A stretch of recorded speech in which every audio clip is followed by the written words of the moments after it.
Here with Mike's Mustang Repairs, and we've got a good one for you today. We've removed the entire top of the convertible so far.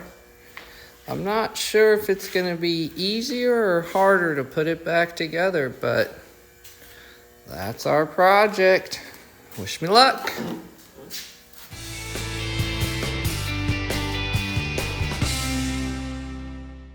So after nearly 25 years, I found it was time to replace the original convertible top on my Mustang. You can see the wear on the top as well as wear on the side, and then in the rear it was leaking, and the reason for that is when the top is down, it sits on the frame and it got holes right there, so I needed to replace it. So after doing some research, I boiled it down to two main choices. One is this one-piece Key automotive top. It has a plastic window and it's a little bit easier to install. The second option I came to was this Robbin Stay Fast cloth combo, and it has the glass window as well as much better material. I went ahead and ordered the Robbin's top. I opened up the box and put the top on the original top. It looks like it's going to fit, and man, does it look a lot better. Unfortunately, the only instructions they give you is this small sheet. I didn't quite know what to do, so I went online and found this video. It was amazing. This guy is very good, very detailed, tells you exactly what you need to know. The video is about 50 minutes long, so you can expect this to be a very long job.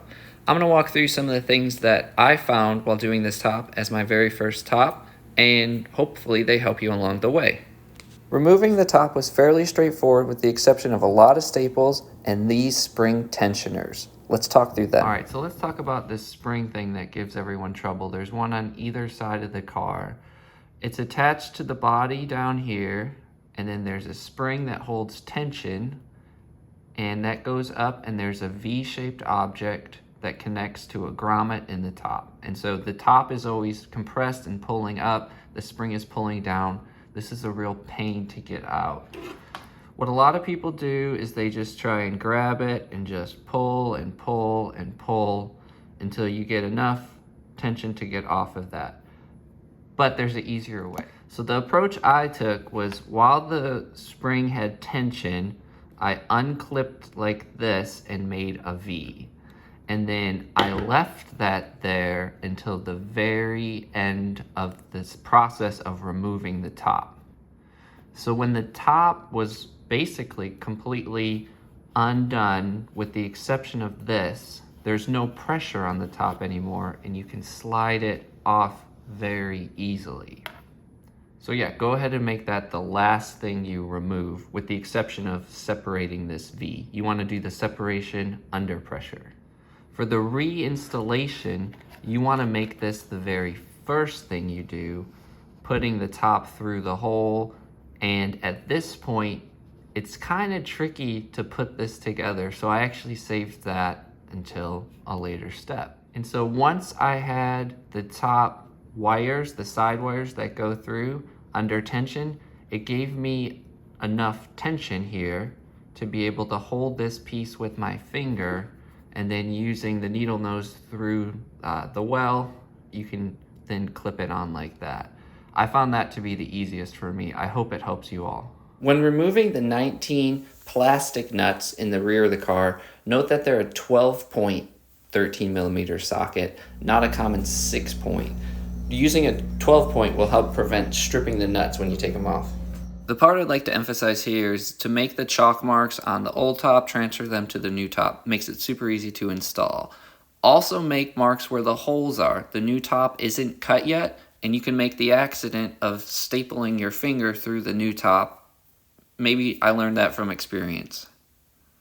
As you're removing the top, make sure to label the nuts and bolts that you're removing. I use Ziploc bags and a permanent marker. You're going to get a lot of bolts, and it's a multi-day project, so it's important to save them. Here's all the staples I removed. Can you guess how many it is? 282. Crazy. Yeah, so here are the 282 staples you need to remove from the stock convertible top. What you're going to want to do is you got to get one of these staple removers, because it's a lot easier to pry them out. I started using just needle nose pliers and prying, but my hands got really sore, And honestly, I was worried about bending the bow a little bit. So if you use this, you can pry them up really gently, and then if they're not able to get all the way, you can use the needle nose then, but definitely get one of these. When you're pulling the staples, just pull them and throw them in a bowl nearby. That way they're not littering the garage. The stock staples I pulled out were 1/2 inch, and then it does look like they're 1/8 of an inch, but the smallest ones I could find for the front were 1/4. So I put quarters in the front and then 1/2 inch in the back. That's what it looks like coming out of the factory. And then just a reminder, these are stainless steel. You don't want to get the galvanized. Stainless steel won't rust, so this is why you're going to use them. And these fit the T50 staple. I started with this common stapler, and it doesn't have the pressure to put the staple fully into the bow, especially the 1/2 inch ones. And frankly, your hand would get really tired. So what you do really need to get is this stapler, a pneumatic stapler. It works super well, and you can just boom, boom, boom, boom, boom, do many in a row.